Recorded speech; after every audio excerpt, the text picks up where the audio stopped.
Mais d'abord, on va passer sur le grill judiciaire avec Aurélien Racab. Merci d'être avec nous. Vous êtes avocat au barreau de Paris, enseignant-chercheur à la faculté libre de droit à l'Université catholique de Lille. Est-ce que d'abord, vous pouvez nous expliquer cette spécificité liée à l'exécution provisoire? Ça veut dire qu'elle fait appel, mais ce n'est pas suspensif. Sur Alex Sedlex, on est dans l'application assez classique de la loi Sapin 2 et il a été prévu depuis 2016 que les peines qui sont encourues en cas de détournement de fonds publics soient obligatoirement assorties d'inéligibilité. Donc il n'y avait pas d'option ici pour les juges sur cette peine qui vient accompagner la sanction pénale. Et donc l'inéligibilité aurait même pu être pire. Il est prévu dans le code pénal qu'elle puisse être définitive, qu'elle puisse être à vie. Ici, elle est pour une durée somme toute modérée de 5 ans sur un volet, sur une interprétation juridique.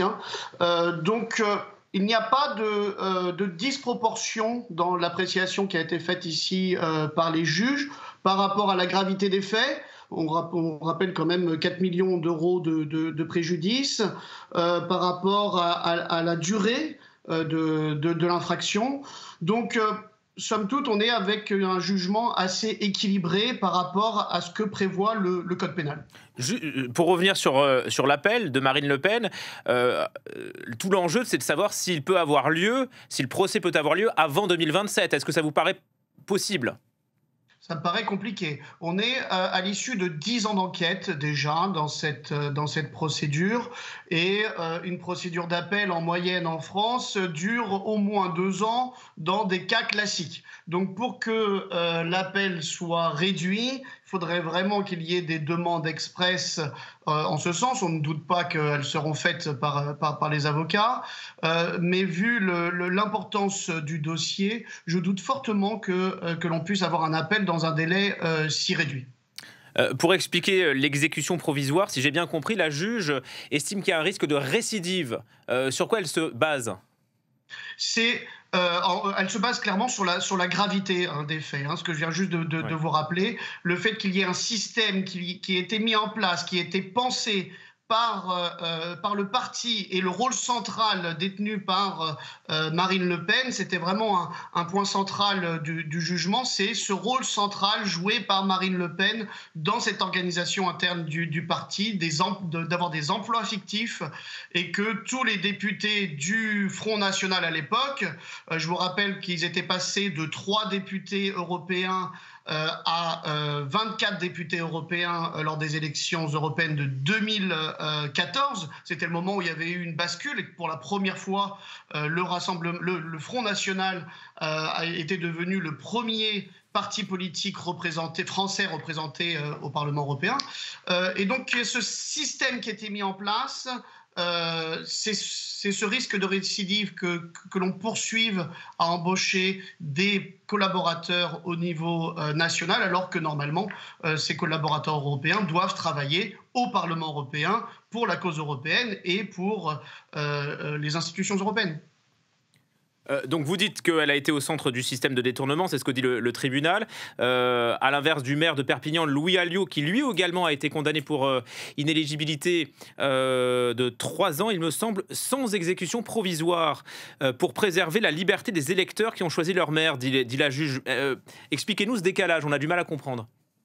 Bien, le décalage, il est sur le rôle central joué par Marine Le Pen, alors que les autres députés européens, entre guillemets, n'auraient fait que suivre la chef de file.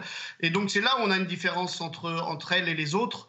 C'est que c'est elle qui aurait décidé, dans la continuité de son père, qui aurait dû être dans cette procédure et qui avait déjà été écarté ces dernières années parce qu'il était trop âgé. C'est elle qui avait repris le filon et c'est cette décision de détourner les fonds européens à des fins de financement du parti au niveau national. Voilà. Sylvain Rousseau, qui est au siège du RN, nous disait tout à l'heure que le Conseil constitutionnel pourrait être saisi. On avait suivi ici la présidence. C'est un proche d'Emmanuel Macron qui avait été choisi. Est-ce que ce Conseil peut statuer, peut jouer un rôle quelconque ? Alors, il pourrait y avoir un recours auprès du Conseil constitutionnel, effectivement, sur cette interprétation de la loi Sapin 2 et sur le fait que, sur la manière dont l'inéligibilité aurait été appliquée. Euh, Bon, effectivement, il y a différents outils aujourd'hui judiciaires qui pourront être utilisés par les avocats du Rassemblement national. Évidemment, il y aura dans un premier lieu le juge d'application des peines qui va être, qui va être saisi pour savoir à quel point le jugement de ce jour va être appliqué par Marine Le Pen. Je vous rappelle quand même qu'il n'y a pas eu de mandat de dépôt, donc elle n'est pas partie directement, elle n'ira sans aucun doute, elle n'ira pas en prison, mais elle aura fort probablement un bracelet électronique. Donc, il y a effectivement encore différentes étapes judiciaires à venir. Je doute fortement que l'on puisse avoir un dénouement dans cette affaire avant les élections présidentielles. Une dernière question, Aurélien Racah, sur ce qu'écrivait Gérald Darmanin, qui est devenu ensuite garde des Sceaux. Il serait profondément choquant que Marine Le Pen soit jugée inéligible. C'est ce qu'il disait en novembre dernier. Comment est-ce que vous appréhendez le débat à venir sur la victimisation, sur les attaques aussi contre la justice que visiblement Marine Le Pen et ses partenaires sont en train de préparer?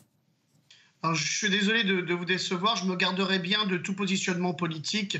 Je suis juriste et avocat et je n'interprète ici que le droit et je ne commenterai en tout cas que l'aspect juridique.